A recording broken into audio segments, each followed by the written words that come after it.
ফারুক আমার কারু যে দোদে ফারুক আমার সাধু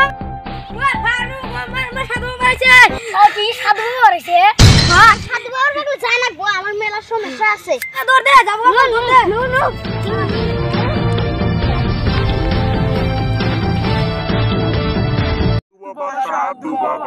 সাধু বাবা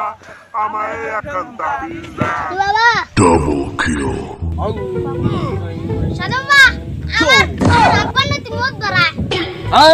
সাধু বাবা আমার না আকবরনতি গুয়াতে মত ধরা জায়গা এই মত বন্ধ করা ওষুধ দাও তুই আগে আমাকে বললি না এতক্ষণে তুই কি বললি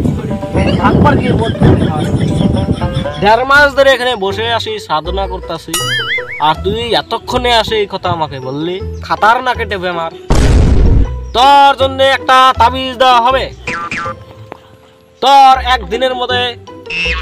আধা পায়খানা হবে না আধা পায়খানা হয়ে যাবে আর পেশাবটাও বন্ধ হয়ে যাবে আমি হইলাম বুয়া সাধু আমি কি দিব ফেবগুলো আড়া দিয়ে দিই যা নিয়ে যাও তাবিজটা আমি কমাইলি তো এটার একটা ওষুধ দেন হ্যাঁ তুই এটা আমাকে কি বললি এতক্ষণে আসে 1.5 মাস ধরে এখানে বসে বসে সাধনা করতেছি আজকে আমাকে বললি যে ঘুমাসার পরে বলে তুই চোখে দেখিস না শ্রবণে বলে কাহিলে মাছ দেখতে পাও আমি এখানে 1.5 মাস বসে বসে সাধনা করছি তুই এখন এসে বলছিস যে তুই ঘুমাসার পরে চোখে দেখছিস না তোর জন্য তোর তো একটা মারাত্মক বেমার হয়ে গেছে রে বৎস তোর জন্য আমি একটা তাবিজ দিচ্ছি তাবিজটা নিয়ে 7 দিন 7 রাত পানির মধ্যে চুবা চুকোর মতো করে খাবো এই তাবিজ ধর পরে তাবিজটা পানির মধ্যে চুবায় সকাল সকাল খাবো দেখবি তোর বেমার পুটকি দে বের হবে তাবিজটা নিয়ে যা দেখবি তোর বেমার সেরে গেছে পুটকি দে বের হয়ে গেছে যা অবশ্য তাবিজটা নিয়ে যা ওড়ে যা এখন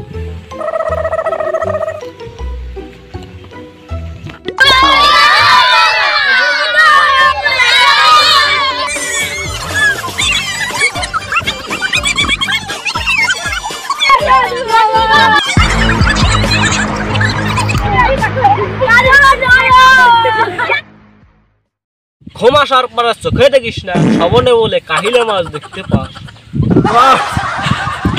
আর নাক দিয়ে হিট করাটা বন্ধ হয়ে যাবে দেখিস তোর বেমার পুটকি দে বের হবে টিকি দে